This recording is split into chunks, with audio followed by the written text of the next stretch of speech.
lot of the cooking. All right. Thank you for everyone for coming this evening. I know that Jennifer will be here a little bit later. She had some travel stuff. And Dr. Baxter, did we lose Dr. Baxter? Well, I know he's here. I'm sure he's probably just stepped out to the restroom or whatever. All right. So with that, we'll call this meeting to order and ask the chaplain to please get us started with an invocation. Sure. These board meetings are always fun and filled with so much joy. Unfortunately, I'm going to pray and run. So tonight you just get a blessing and the rest is on you. So if you would, let's just take a moment.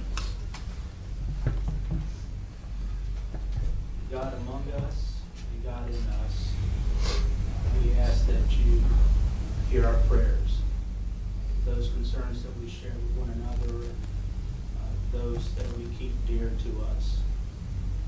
For those who are experiencing seasons of grief and loss, may your Spirit comfort them.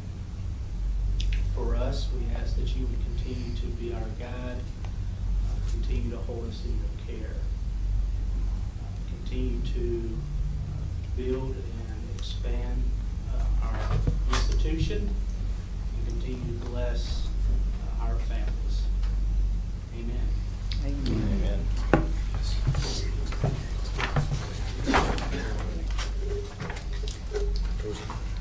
True to his word, pray and run. Everyone has the agenda before them. Hopefully you all have seen that we have quite a few items to get through, so we're going to try and move efficiently tonight with full discussion on everything.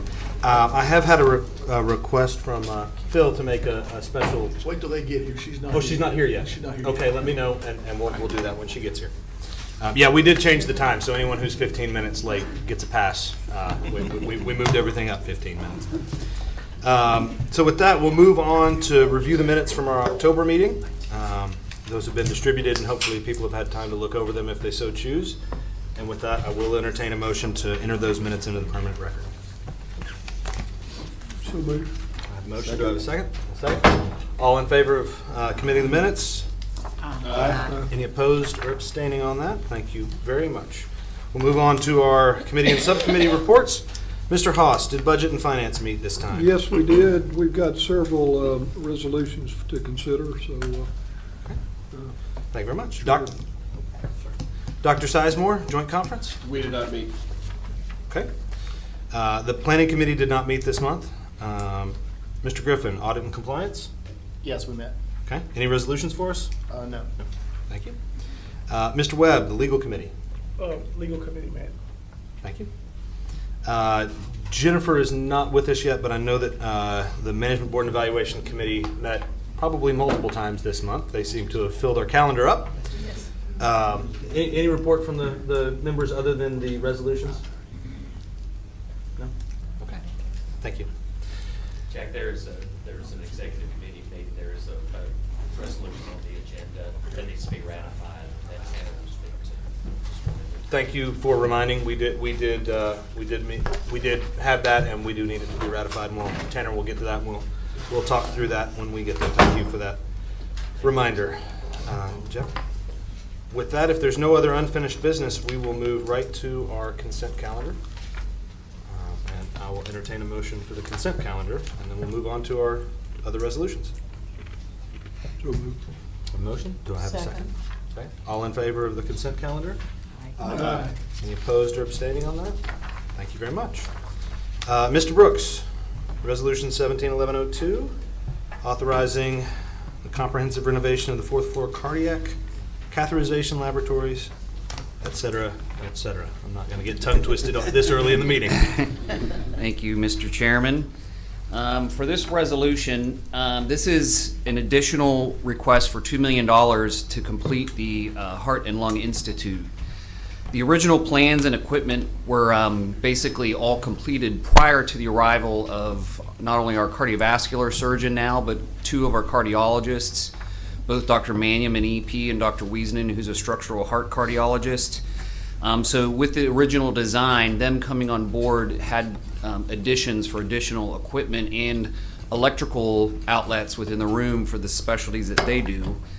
And then also with that, the original plans, we were only going to build out 2 of the cath labs. So anybody who's been up there before, there were 4 cath labs, 2 on each side of a hallway. The original plans were that we'd build out 2 new labs and move 2 of them from where the ORs will be across the hall. And the 2 that were originally over there were going to be left in their original condition, which is very old. And the reason we were going to originally do this is there was not enough capital money to replace the imaging equipment in those rooms.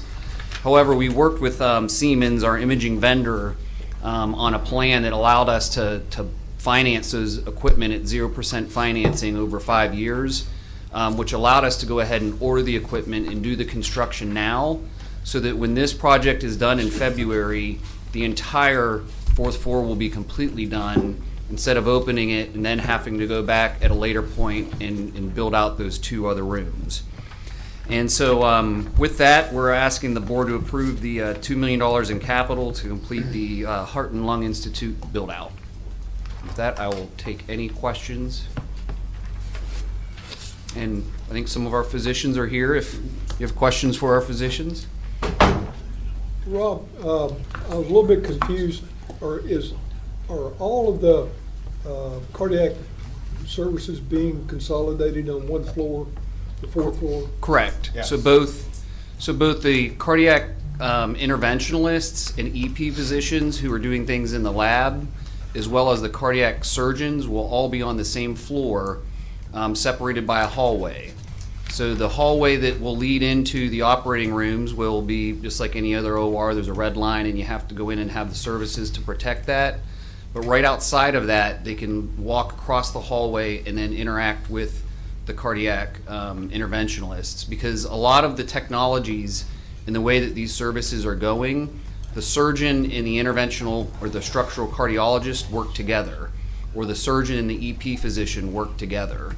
So having them co-located in a very close space makes it much better for workflow and much better for patient safety, so that they're close if they're needed in an emergency. So the services that are provided on the 2nd floor are being moved up to the 4th floor? Correct. Correct. The operative services. Everything relative to cardiology is going to be on this 4th floor? Correct. Except in emergency situations at night and on the weekends, they will still use the main ORs. And when this is done, I mean, I know we've been growing the team and we have a lot of great new partners and teammates. How much capacity do we have to keep growing? I mean, is this going to be full the first day we open it, or do we have a little bit of growth in So it? the EP lab is already full. Dr. Mannion, one of our electrophysiologists, is here, and he could tell you he could use additional EP labs. The ORs will give us room to grow well into the future as we grow thoracic surgery and the cardiovascular program throughout the region. But the EP labs and the cardiac cath labs will be very close to being at capacity once opened. And part of the plans around that are what will happen at East as it continues to grow with our cath lab at East, and then what will the additional services need to be here in the future. Electrophysiology is one of the areas that are growing at the fastest rate in cardiology. Mm-hmm. So we do predict in the very near future that we will need to have additional space for additional electrophysiology labs. Okay. Which we're actually designing for next year's budget.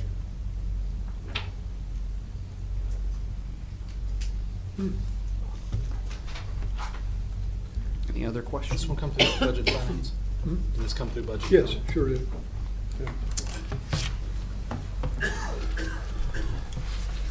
I move that we approve the resolution. Second. All in favor? Aye. Any opposed or abstaining? Thank you, Mr. Brooks. Oh, stay there. Next one. Approving outsourcing essential sterile department. Okay. Yes, thank you, Mr. Chairman. And this is very exciting because it's really going to help advance everything that we do within all of our ORs throughout our entire system. Once the 4 ORs for the Heart and Lung Institute are completed, we will have added 18 ORs with adding 0 additional capacity to our central sterile department. Central sterile is where all of the instruments are cleaned and sterilized before they're able to be used for a patient again. So it's very important that it's done well and it's done right. And the cases today are also much more complex than they were 10 or 15 years ago. So a case 10 or 15 years ago that may have needed 1 or 2 trays now may need 4 or 5 trays. So all of those trays need to go and be all the instruments cleaned and sterilized as well as the tray itself. We've also, in the last 3 years, added 50 physician practices. We have added the ER to the sterilization and labor and delivery volume. So these are all areas where sterilized instruments are used on a daily basis. Those all also have to go to this area to be sterilized. We currently have a tractor trailer that's in town that's being provided by Steris, where some of our overflow is going to be cleaned. Right now it's predominantly orthopedic instruments, and that's been going very well, but that's a temporary solution. So what we've been doing over the last year is working with many of our physician and surgeon partners to look at how we could outsource this process. It's not something that is the expertise of a hospital per se, but it is something that is the expertise of this company that we're working with called Steris. They're a large international multi-billion-dollar organization that if you've bought anything at any store that is sterilized, like Band-Aids, those get sterilized once they get to the U.S. So they come over prepackaged from another country, and they are the company that are doing the sterilization across the country. They've also started to do what we're doing internationally. Their first very successful foray into this was in London. So in London, they do sterilization for almost all of Europe. So instead of the hospital doing sterilization there on site and taking up very precious space within your 4 walls, they're doing it outside. Our plan is to do both on-site and out-of-hospital sterilization. And that's very important to us because we have some trays that are very important for things like trauma that may come in, and then they need to get cleaned here very quickly and be available for another case. Or there are some unique trays that need to stay on site and be cleaned quickly. So basically what we're looking at doing is building a whole brand new sterilization center here on the first floor below the ORs, with a brand new storage area on the second floor where the current sterilization areas are. And these 2 areas are actually already connected by an elevator because there's some sterilization that's going on downstairs. Steris is going to provide all of the capital and $3 million for construction in order to build out these areas, as well as build a quick turn center on our 6th floor where our orthopedic outpatient ORs are, so that they can turn those trays up there quickly and get them back to them. And they're also going to build an off-site in a yet-to-be-determined location somewhere here local in Chattanooga, where they're going to go into probably an existing space like a closed-down grocery store or something and build out a very large full-service sterilization center to do off-site sterilization. And this is important because as we continue to grow as an organization, we're running out of space. And the sterilization equipment is very large. The washers are very large. A cart actually rolls in to wash the equipment. And as we continue to grow, we're out of space near the OR where we could do this. And another good example as to why we would want to do it is East right now is already at capacity for their sterilizers that are there. So if we add more ORs at East down the road, we would have to add more sterilization if we didn't have this off-site option. And so this, when we add on any additional ORs in the future, we won't have to add on sterilization capability. It'll all be done at the off-site location. Today, we are doing about 191,000 trays a year for all the OR services. And our minimum tray cleaned annually in this contract will be 185,000 trays. So we're already well above the minimum capacity that is required within the contract. The cost per tray is going to be $47.27, which anybody with a calculator could determine that is, or Greg probably already did it in his head, $8,744,950. So if we were to do this on our own, the cost to build and purchase the capital and increase the staff would basically put us near the $8.7 million mark anyway. It is below it, but it would be very near of it. Our projected capital expense would be $7 million, and we currently spend approximately $5 million on the operations piece. So this is a full outsource. All of the employees will become STERIS employees, both on-site and at the off-site. And one of the things that STERIS told us was that they've learned in the past that was very successful is having all the employees under one umbrella, because then if there's a breakdown somewhere, they're not blaming each other. It's not, oh, well, the off-site did it and that's their employee, or the on-site did it and that's their employee. It keeps everyone all together under one umbrella. We expect to have better efficiency, better on-time starts. We know from talking to our anesthesiologists as well as some of our surgical partners that they won't start the case until they open up all of the trays and visually inspect to make sure everything's okay and ready to go, because they've had so many instances because of our overcapacity where the trays aren't correct. And so that slows down our on-time starts in the OR and causes a lot of inefficiencies, which we think this will fix, which will then allow us to do more cases during the day, because as the on-time start happens, all the following cases line up. And then finally, because we are going to be basically their beta partner or their first partner in this venture, any new business that goes into the off-site sterilization plant in the future will get a 3% rebate on anything that they make off of those trays. So their goal is to work with us to identify other physician offices or other hospitals in the region that will want to do sterilization there. And any of those additional sites that come there, we will get a 3% rebate. We've already had some discussions with many of the partner hospitals that we have affiliation agreements with, and they have all basically said that this is something they'd be interested in. A lot of people have very old equipment. These sterilizers last 20 to 30 years, but they're also extremely expensive to replace, and there's no new ROI on them because you're not going to really see a lot of new volume if you're not building your services from other areas. And so with that, we are asking the board to approve the minimum spend of $8.744,950 for the outsourcing of the sterilization department. And with that, I will take any questions. Will the, you were saying at East, they have a sterilization department there. Will that move off-site, or will that remain? They'll keep what's there on site for their quick turns or those trays that they use every day.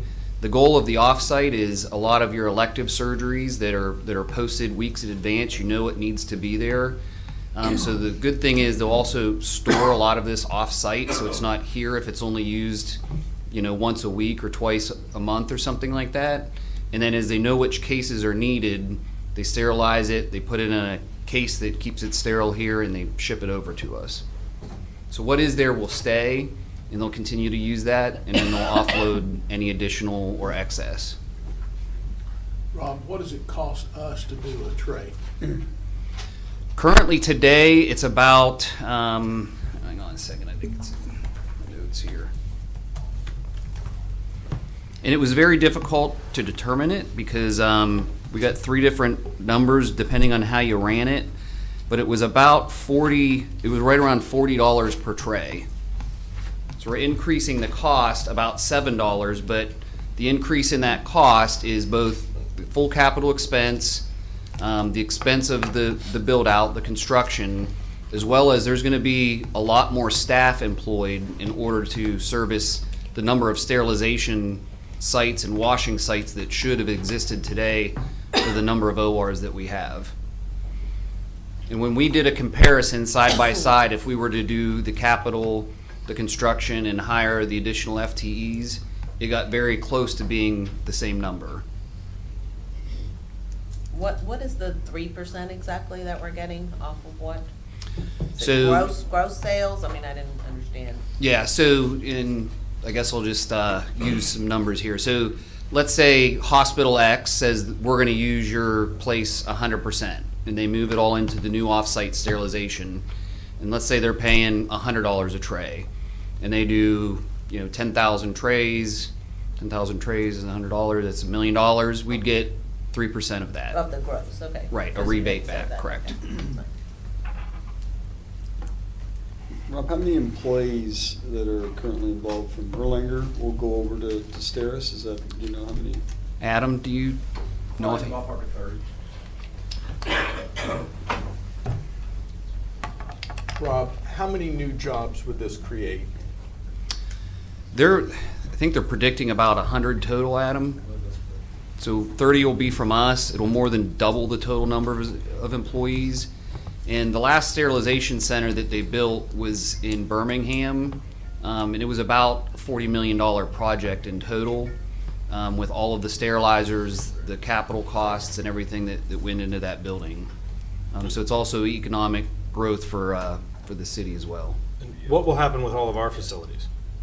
I mean, you said what happens at East, but what do we do with our main facility here? So the main one here will be completely redone. That's That's $3 where they're million gonna put- of Okay. construction and the $6 That's where million they're of going. capital will be on this campus. Got it. Yes. Got it. One of the things we didn't want to be done if something happened contractually and we needed to part ways is for the organization to be left without the ability to continue to sterilize, to convert back on our own, be able to operate independently. So that's the purpose of having them build an on-site piece that brings capacity to the campus. I move to approve the resolution as presented. I'll second. Second. All in favor? Aye. Any opposed or abstaining? Thank you, Mr. Brooks. Thank you. Okay, Mr. Goodrich.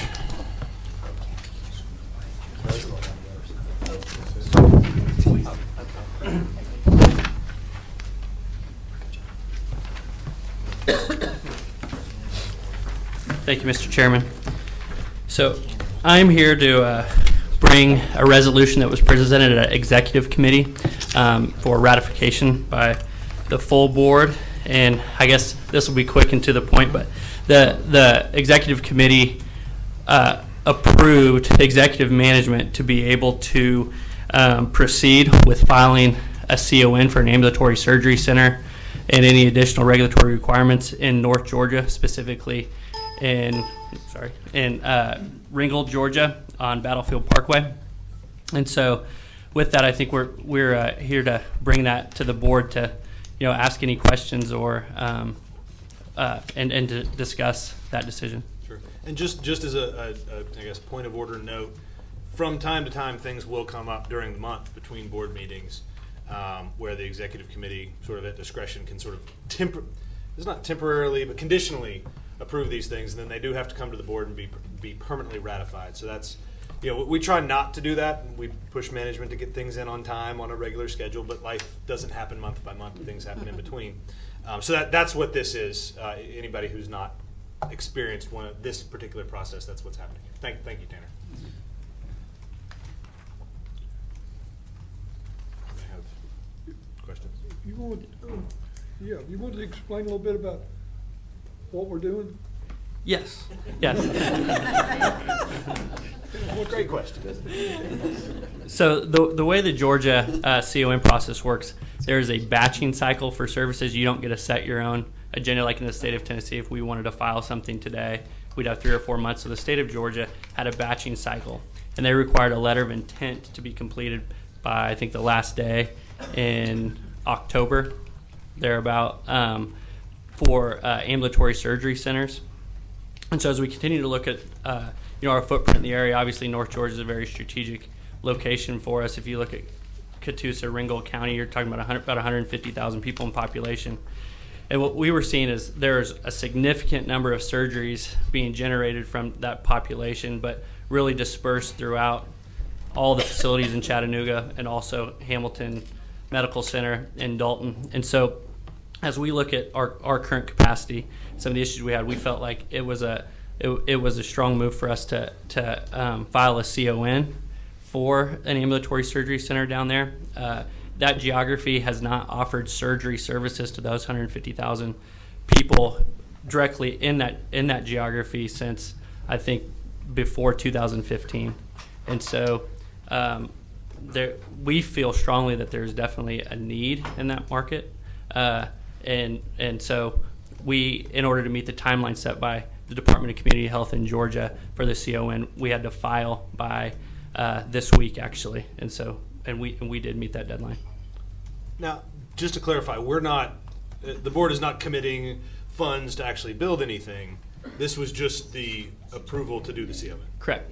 And we would anticipate a very hard contested CON. In this case, we don't anticipate that this is something that is going to fly right through, and we would get a decision in the next 3 to 4 months. We think this could take, well over a year. That property down there is beautiful. Yep. It's a good location to do this, and I'm very impressed with our physicians we have down there. They're very busy. It's a very busy organization for this hospital, and I think this is a good idea. Thank you.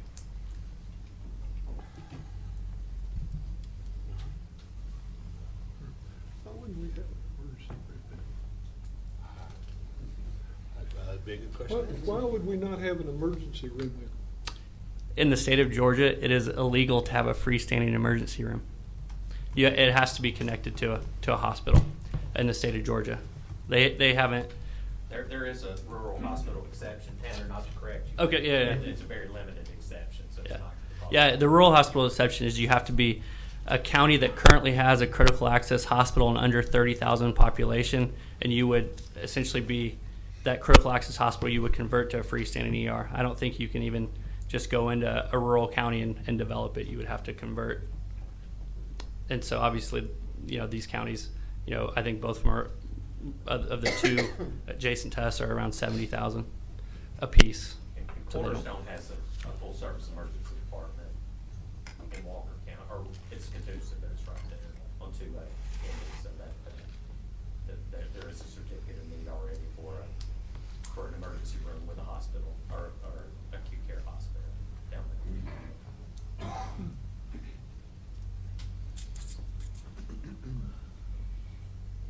I move to approve the resolution as presented.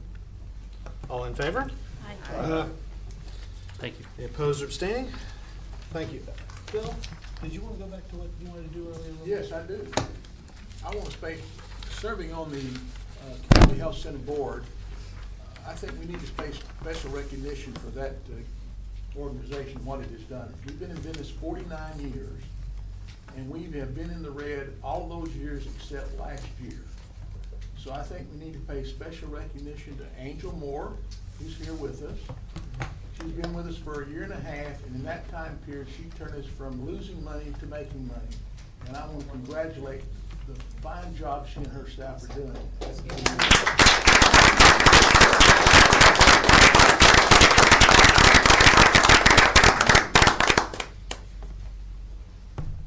Thank you. Mr. Gentry, resolution from executive management recommending disbursement by the authority of bonuses to eligible employees. Yes, good evening. I have the privilege to stand before you and ask for a discretionary bonus to be approved by the Board of Trustees this evening. Several years ago, this grew out of conversation in the Management and Board Evaluation Committee. Jennifer was chair of the committee at the time, and the concept of having a discretionary bonus for our employees, for our associates, came out of that committee. And management I stand before you this evening on behalf of management, recommending we provide to our employees a discretionary bonus this year. Historically, the discretionary bonus has been $400. We are recommending, because of the successful year that we had this past fiscal year, that we increase the $400 to $450. The individuals that would be eligible are about 4,800 associates. Associates would have to be employed by January 1st of 2017. Also, management and physicians do not participate in the associate bonus. As I said, historically it's been $400. We are requesting $450, and there are about 4,800 associates again that would participate. So I'll be glad to address any questions that you have.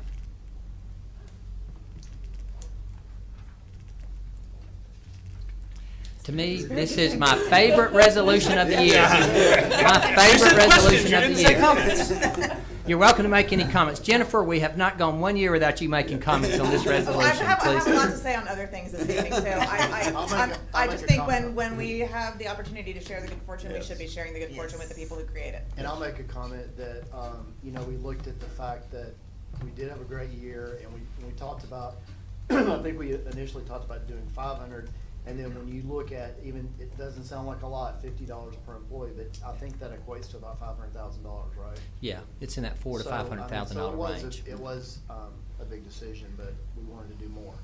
Last year it was 4, this is 450, so this is increasing it to an all-time high of $450.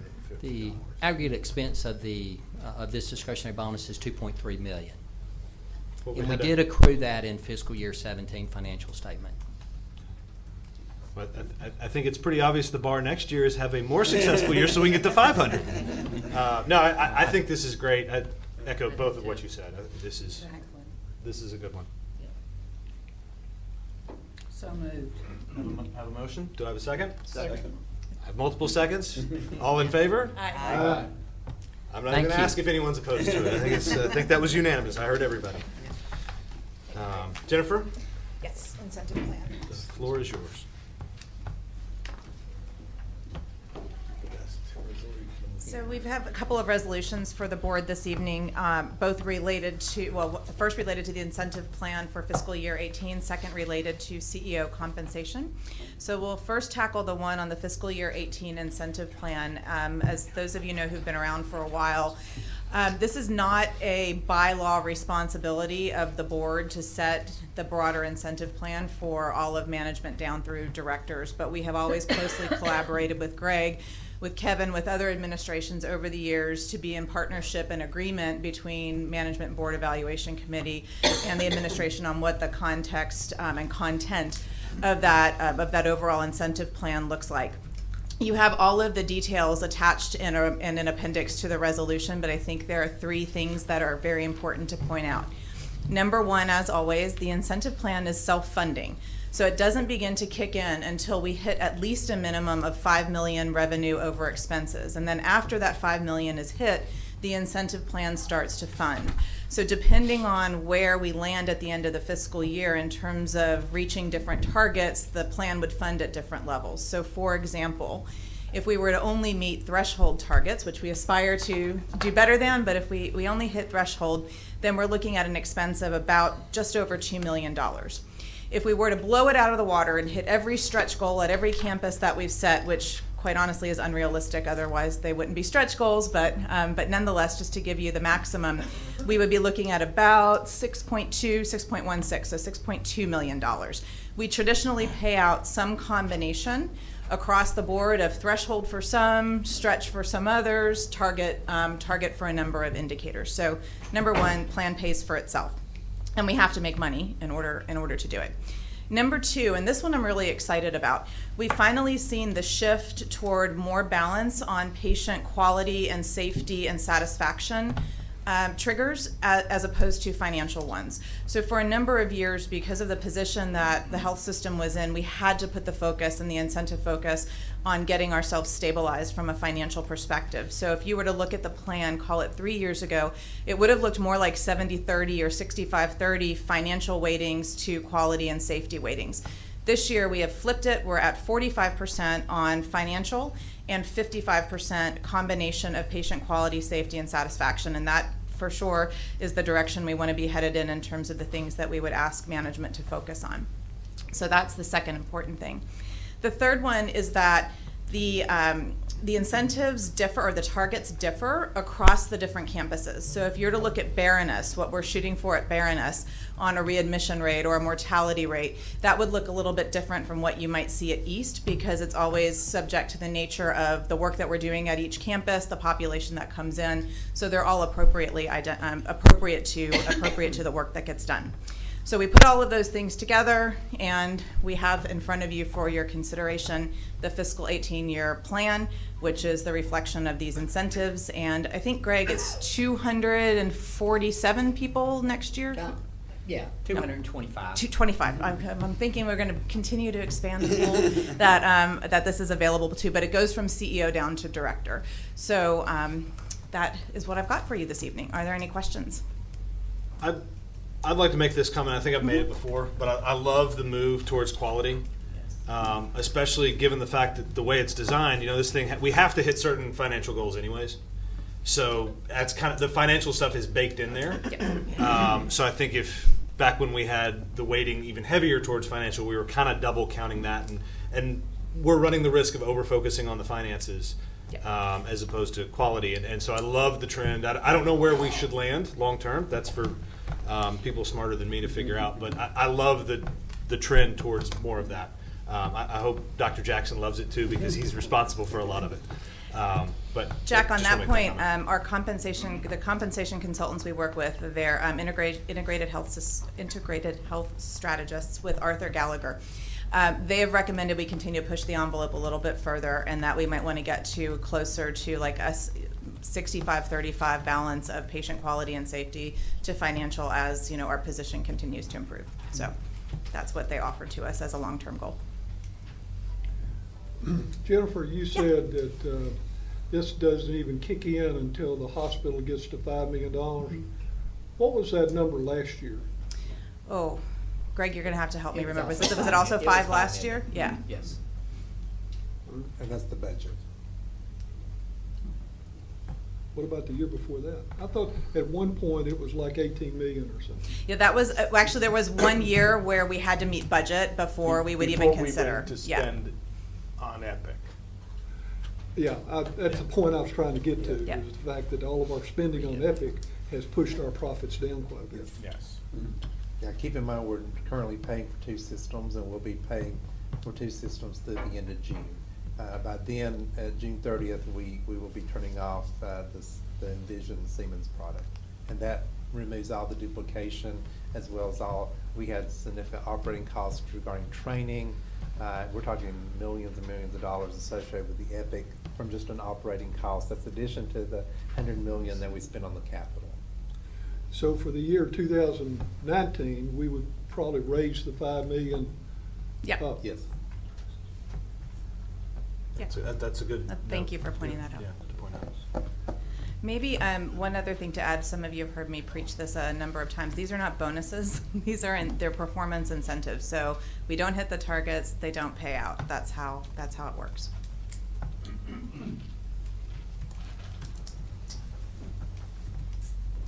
Any other questions?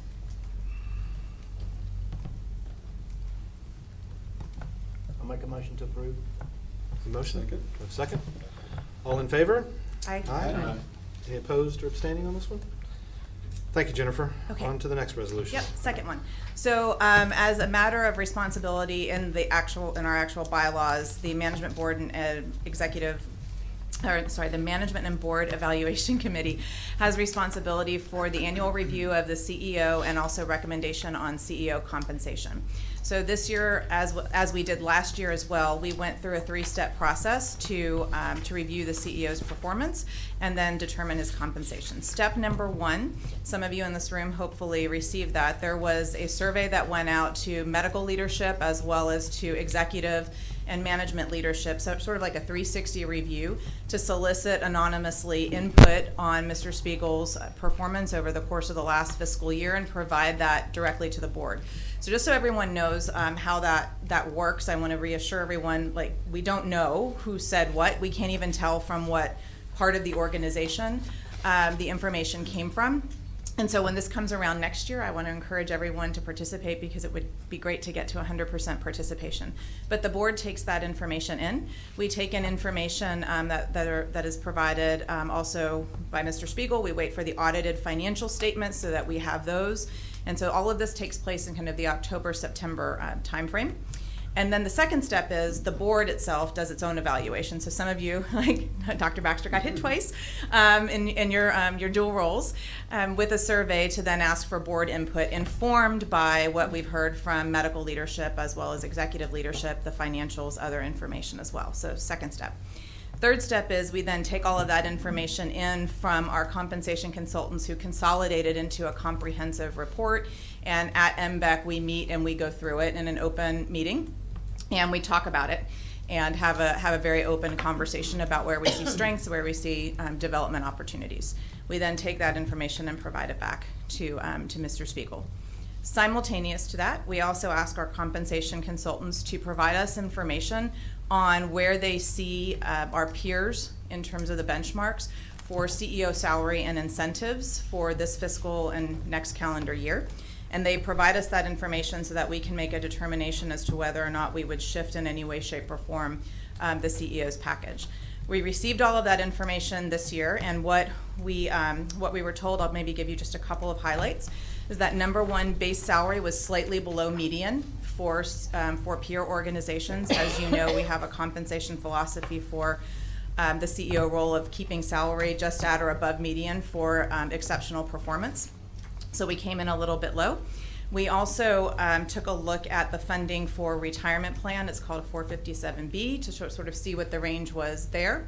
And we noticed that there was opportunity to maybe adjust that as well. So in the resolution you have before you tonight, there's a slight adjustment to salary. It represents $18,000, which is 2%. And I would also add that it is the exact same salary increase that would go through to eligible employees. And that starts January 1st, Greg, is that right? Yeah, it's anticipated it would be the early part of calendar year 2019. Perfect. Thank you. So we wanted to, we set that equivalently, and that would still keep around the median but be fair and in terms of what other employees are receiving. And then second, we are recommending shifting from a 15% increase to an 18% increase in terms of annual contribution to the 457 plan. And all of those would be entirely well within the bounds of what we would see as acceptable from external benchmarking and also considering performance. So I'll stop there and see if there are any questions or comments. I think one comment worth making is how much work this all is. So thank you to you and everybody else on the MBEC committee. It is a lot of work. Thanks to the committee. I don't know if you get like an honorary degree or an MBA or something for it, but it's definitely, you condensed a lot into 5 minutes right there. I know that. Yes. Thank you. But thank But you it is to Phil- complicated, and Phil, any Linda, and questions, Mike, please, by who all means. are my fellow committee members that help us work through this. Jennifer, I want to thank you for taking care of all employees, not just executives. I think that's very important that we take care of those who do the real hard work in this office. Absolutely. So thank you very much. Jennifer, the increase in the 457 plan, did I understand from what I read that it's retroactive to 2013, the beginning of the contract? No. It would not be, so Greg, you're going to take us through how it funds? Thanks.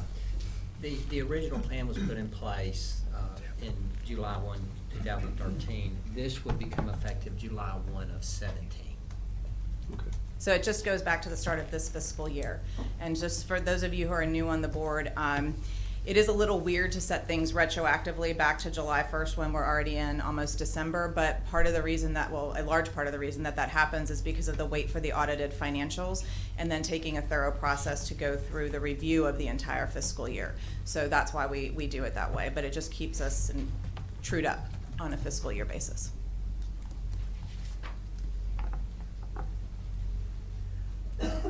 Anything else? I move to approve the resolution. All right, I have a motion. Do I have a second? All in favor? Aye. Any opposed or abstaining? Motion passes. Okay, Thank thanks you, Ms. everyone. Stanley. Thanks to the committee. Yeah, I think there was a draft earlier.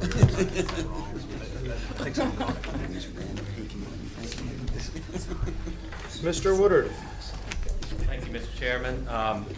The last resolution on the agenda is, you'll find, is the, came out of the legal committee at its November the 9th meeting. So on behalf of the legal committee, I'm presenting this to the board.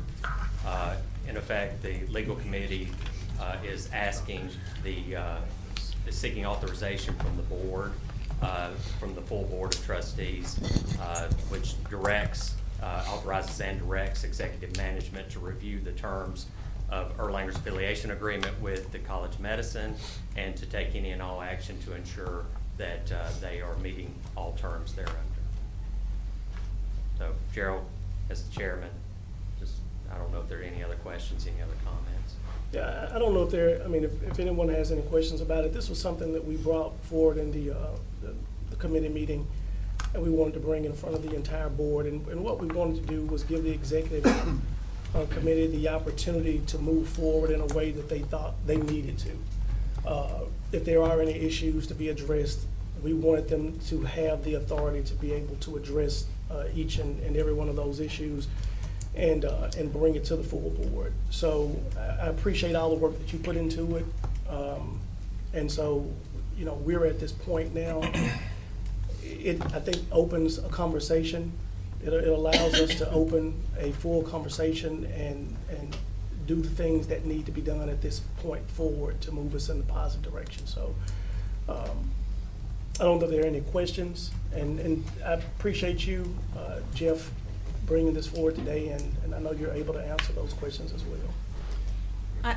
I maybe have a couple comments and a question. And first of all, I want to thank the legal committee because I think we've danced around this issue for a while, knowing that there are some significant challenges in the relationship with UT. So I'm glad that we're tackling them head on. I guess the question that I have is why the insertion of, allowing for a full termination of the affiliation agreement unilaterally by management without coming back to the board. It strikes me that from a strategic perspective, right, the fact that we are a teaching hospital, affiliation with any organization, UT or otherwise, like that makes us distinctive. It's a competitive advantage. It's multi-million dollars of investment each year. And so I'm just concerned that we would cede kind of that one piece of what is otherwise to me a very good resolution without it coming back to the board for approval. So I would love to know like how that came up, like just how that discussion I guess another way to put it, was that an intentional insertion or is that just words that ended up there that we want to adjust as it goes through? I would love to hear from my colleagues because honestly, as I read it now, I have a hard time voting for it because of that one reason. I think that's a very valid concern, and I think something of that importance probably does need to go to the full board for the full board's approval or disapproval. And so that's something that I get with Jeff on to have that conversation in terms of how that is worded, so that the full board has a say so. Sorry, I guess a point of just my question to you, Jeff, is that something we adjust here today, or do we send this back to the committee to redraft and then bring it back with different wording? How does that need to work if we were to go that direction? The full board would have the. Make your computer easier to use. Windows will read and spin this list automatically. I didn't ask you, Siri. I asked Jeff.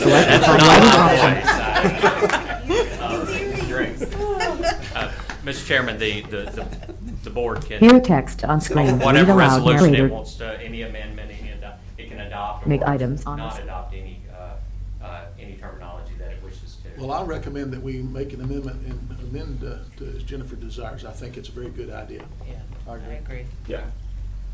Any objections to that? Mr. Chairman, can I have permission to address the board in a moment or at any time? Yes, sir. Well, thank you. I just found out about this resolution earlier this morning, or actually late morning, and I was a little disappointed that I hadn't been apprised that this would come before the board for discussion tonight. But after reading the resolution, I really don't know what the purpose of it is, since there's already a mechanism for conflict resolution built into the current affiliation agreement. And that process has actually been launched, and we are in the process of conflict resolution based on the current affiliation agreement.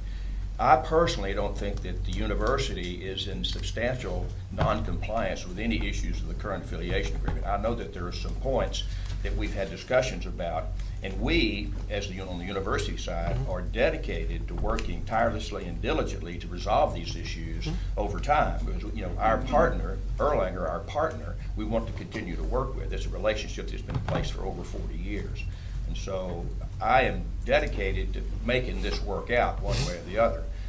I would like to have as free and open conversation as we can. Chancellor Schwab is actually going to come to Chattanooga for 2 or 3 days, not this coming week, but the week afterwards, to meet with me and Mr. Spiegel and other members of the executive team, so that we can work out the details of some of the conflicts that we have currently. And as I said, we are committed, and I had invited a lot of my department chairs to attend this meeting to see if any of them may have a comment one way or the other regarding this resolution. Well, and I appreciate that, and you and I and some of the chairs are meeting tomorrow, and that process is ongoing. I think one of the important things to know about this, and Joe, correct me if I'm speaking for you in any way incorrectly, is this is a resolution to the management team, reminding them actually how important this is, and reminding them that we do have an affiliation agreement that's very important. That we need to make sure that we're both sides, everybody is living up to it, because it's something that I think the board has been hearing a lot of things about. And so my perspective in this is a reminder to say, hey guys, this is really important. Make sure that we're on this and we're doing Well, I will it. say, and I agree, I mean, I think it is very important, but I will also say that from what I've been able to see during the 1 year that I've been here, that the only source of information the board has received is from the executive office. They've not really gotten anything from the physician leadership that I'm aware of. Now, you can correct me if I'm wrong. Well, I think that's one of the reasons that I'm appreciative of your invitation for tomorrow. And I think, I think that's incumbent upon the entire board and all of us to try and seek as much information as we can. So I look forward to that, and I think we'll learn a lot more from there. Well, Jack, I do think, Yes. I just want to say, Sorry. it is important to clarify, like, we have actually seen information that is UT-generated information. So, some of what I have seen has given me the pause to say, are we actually working through this conflict in the most expedient and most helpful way possible? So I'm glad that we're having these conversations. But there's also a difference between conflict resolution and issues of compliance. And to me, I'm more concerned about, from what I read, issues of compliance. I would have that same concern, but I guess the one thing that I would like to say about this too is, and I hear exactly what you've just said, Doctor, and I think it would be good for the entire board to have a conversation.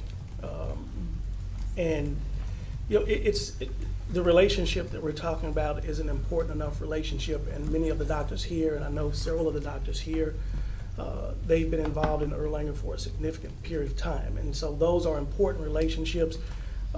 These doctors have been here, they're from the community, they've been here for decades, Right. some of these doctors. So I understand the importance of those relationships and the importance of getting this right.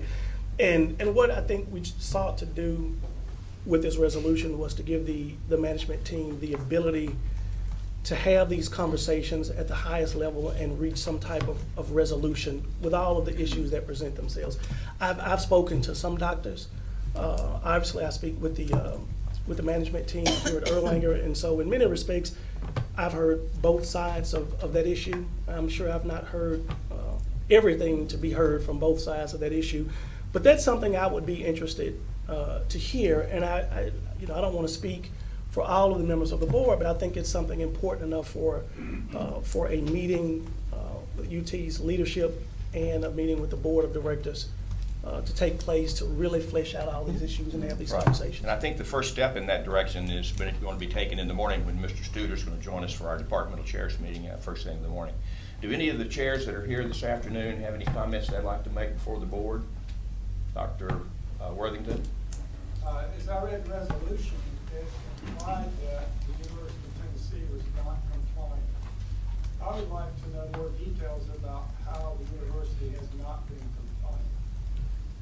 Mr. Chairman, my only point, I think that those are, as Dr. Shack pointed out, are issues that should be addressed through the dispute resolution process. Yeah, I would agree with you, and I think that's a very important question to ask, and I think that's a conversation that we want to have. I don't know that that's a conversation we get to the bottom of here in this setting, but I will commit to you and every other chair here that we will have that conversation in the right forum and get to the bottom of that. That is the heart of why the board wants this resolution to go through, is to drive that conversation. Right, and Dr. Shack has a copy of the agenda of noncompliance, and he has it with deadlines that have been missed and noncompliance. So, well, let me just say, those issues were things we discussed at our affiliation agreement committee meeting held in mid-August of this year. But none of those things are part of the affiliation agreement. They're things that Erlanger has requested, and we're happy to work towards those ends. But, they're not things that are actually built into the current affiliation agreement. Well, and I think, back to Jeff's point, I think that's why the affiliation agreement has the options for conflict resolution. And I completely agree with the process that's been started, and that we all need to enter into that process with a goal of getting to resolution, Absolutely. getting to a better place. That is part and parcel with why this board is taking it this seriously, and I'm really, really encouraged to hear that it's being taken as seriously from both sides. So Well, hopefully we it leads we to are something. dedicated on the university side to get this resolution accomplished in a reasonable time. And I think we can do it. That's wonderful to hear. Thank you. Thank you, Dr. Shack. We have an adjustment to the resolution. With that adjustment in place, are there any other concerns or questions from the board here about the resolution as we have before us? Can I clarify the language, just so? Yeah, by all means. So I'm just reading it. The very last, third from the bottom. Up to, but not including termination of such agreement. Something to that, close to that effect, Jeff, is what I had intended. Gotcha. Does that solve everyone's reservations? Okay, thank you, Jennifer. Yes, sir. I was just going to say, Mr. Chairman, I think it's important, all that we've heard about and discussed relative to this resolution for the past several months and talking about it. I think it's important that we go on record to really push this thing forward. I think by approving this resolution as amended, that it's a big push to not only our executive staff, but also to the UT staff to try to bring some resolution to all of this. Completely agree. Well, I'll reiterate one more time. We are dedicated to coming to resolution. Wonderful. Yeah. Thank you. But it is a partnership. Absolutely. Absolutely. Yeah. Indeed. I'll entertain a motion if anyone has one. So move. I have a motion. Do we have a second? Second. All in favor? Aye. Any abstaining or opposed? Thank you. Resolution passed. Who was the second on that? Sorry. Kitty's taking notes and typing furiously. Blaze? Blaze, were you the Yes. second on that one? Yes. Okay. We will now move on to board officer elections. It's that time of year again. The trustees will recall that I previously requested that Mike and Phil compile nominations from each of you for the positions of chair, vice chair, and secretary of the board for next year. In accordance with the bylaws and Robert's Rules of Order, the process for this year's election will be as follows. Upon my request, the secretary will identify all candidates for the position of chairperson. I will then ask for any additional nominations from the floor. Upon receipt of all nominations for the position of chairperson, we will vote. We will then follow the same process for the position of vice chair and then for the position of secretary of the board. To the extent there are multiple candidates for any position, Kitty will take a roll call vote asking that you identify the candidate you are voting for. If there is no opposition, a simple voice vote will be taken. A quorum being present here tonight, a majority vote of those in attendance will determine each position. Mike or Phil, do you have a slate of candidates? I think Mike kind of took the lead on this, so I'll sort of direct it there, but Phil, feel free to chime in. Do you have a slate of candidates for the position of chairman? Mr. Chairman, I do. For the position of chairman, the nomination is you. Jackson. Okay. And the next question is, we'll see here. Are there any nominations from the floor? Is anyone rushing to jump into this position after with all the stuff we have going on? What's the pay? What the pay? I think 2% raise. Same as everybody else, 2% raise. Any discussion? There being none further, nominations for the chair are closed and the position is up for a vote. All in favor say aye. Aye. Opposed, nay. Ayes have it. And thank you. Yeah. You're welcome. It's easy for you to say, Jennifer, because aren't you rolling off? I think this is my last board meeting. I think this is my last board meeting. We don't agree. We do not accept that. Mr. Sorry. Chairman, let the record reflect that she serves until her replacement. Thank you, Kitty. In the book. There you go. Hence the think. Mr. Secretary, do you have a slate of candidates? Sorry. Mr. Secretary, do you have a Slate of candidates for the position of vice chair. Yes, I do. Okay. That nomination is me, Mike Griffin. Are there any nominations from the floor? Any discussion? There being nothing further, nominations for the position of vice chair are closed and the position is up for vote. All in favor say aye. Aye. Opposed, nay. The ayes have it. Mr. Secretary, do you have a slate of candidates for the position of secretary? I do. For the position of, For the position of secretary, the nomination is Phil Smart. Are there any nominations from the floor? Any discussion? There being nothing further, nominations for the position of secretary are closed and the position is ready for vote. All in favor say aye. Aye. Opposed, nay. The ayes have it. Yeah, thanks, everyone. Okay, all right. Okay, as always, we have informational items, and Britt is always available and friendly and fun to talk about finances with. If anybody has questions about capital budget, bid status, and sole source reports, he and his office are there for you, for your needs. Medical staff report, Dr. Sizemore. The annual medical staff meeting will be next Tuesday, and our order of business is to address the revision of the medical staff bylaws. So hopefully we'll have something for the next meeting. Okay. That concludes my report. Thank you very much. Dr. Shack? Yes, just a couple of things. First of all, we're right in the middle of the intern interview season for the group of interns that will start next July. So if you see a bunch of kids walking around with dark suits and dark dresses on, be nice to them. We're trying to recruit them. These are doctors. They're doctors. Well, they're medical students still. They will be doctors. But none of them are going to win the No Shave November. No, they're not going to do the November thing or the Groven. But secondly, we are winding down on the searches for the Department of Pediatric Chair, which will also be the Chief Medical Officer for the Pediatric Hospital. We're starting our second round of interviews for that. We're having our on-site visit with 3 candidates for the Research Dean position, who will also be the Medical Director of the Erlanger Research Institute. We hope to have a decision made by the end of the year to offer both of these positions to one of these candidates, and then have that person in position by spring or early summer at the very latest. It'll take a while for these individuals to get extricated from their current responsibilities in their current institutions, but we hope to get them here by, shortly after the first of the year if we can, by early spring. Well, thank you. Does that completes my and I will reiterate that you have an entire board here that loves Chattanooga and loves to recruit people and bring them to our town. So if we can help in any way in that process, just let it. We have the Linda left, but she's the historian for the city. So we got all the people that love Chattanooga. If we can help, we appreciate the support. Mr. Spiegel, your report for the evening. Mr. Chairman, thank you very much. I want to just advise the board that the top 150 hospital and system CFOs list came out, and Britt Tabor was amongst the 150 top CEOs in the United States.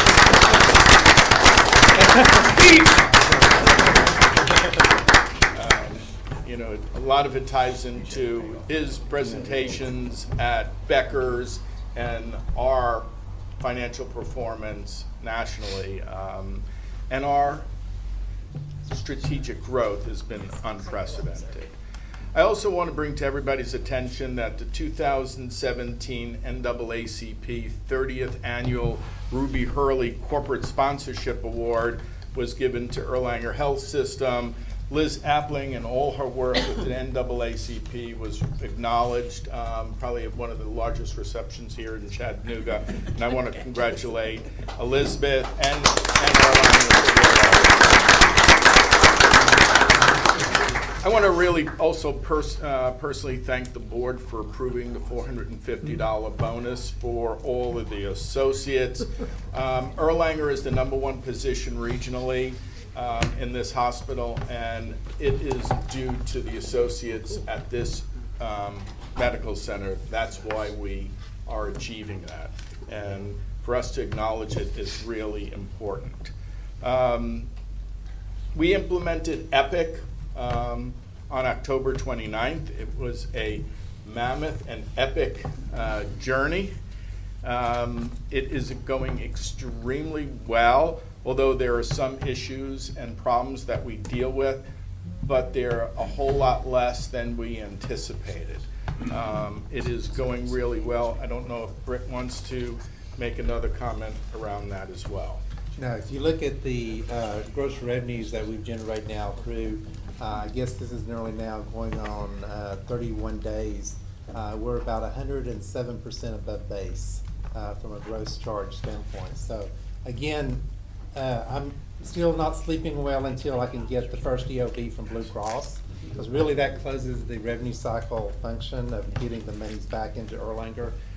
So we're now into that stage of working those claims, and so once we complete the whole revenue cycle, I do think it'll work well. I do have to say that the biggest success for this project has been our doctors and our nurses and our clinical staff. They have just done a great job of dealing with all the newness of processes, some of the glitches that they identified in Epic, and I have to say I can't thank them enough, because without their ability to generate the extra time involved in just getting the training, and these are not only the Erlanger employed doctors, but our community doctors. So anyone that sees a patient in Erlanger had to go through this Epic training, and so I truly want to personally thank everyone involved. The residents was huge. They've done a great job. The faculty and our community doctors have been a big support, as well as our employed docs. The next step is getting final Epic stabilized and then rolling it out to our, making it available to our affiliate hospitals, as well as our community physicians that want to be a part of the Epic as well. So I think that looking from it from a third party, where Epic comes in and rates how an implementation goes, they have rated us extremely well from this. So, but I'm not going to sleep well until I can get that EOB from Blue Cross. But it has done really well. I also received a call from Dr. Schwab today, noting his dedication to resolving all the issues in the affiliation contract. He is coming here to meet with myself and Dr. Jackson, and we are going to review all the issues of noncompliance of the affiliation contract, and we will address it, and he is dedicated to resolve those issues as soon as possible. I want to also congratulate all the board officers on their reappointments and wish everybody a healthy and happy holiday season. That's my report, Mr. Chairman. Thank you, Mr. Spiegel. Any other reports from trustees? There being none, we'll point everyone to our upcoming meetings. I don't believe, we're not scheduled to have a December board meeting. We don't usually have one unless business needs require it. So it'll be January when we reconvene with everyone. So keep an eye out. It doesn't seem that we don't necessarily have all of our committee meetings scheduled yet for January, but we'll get to that, and you'll see some traffic from Kitty on that. With that, we will be going upstairs to do credentialing in the board offices. Are we there now? That's where we're going to be forever and ever? Okay, we're back to that. So board offices. I'll see everyone up there. Oh, wait. Do we have something? Oh, no. Okay. I'll see everyone up there shortly.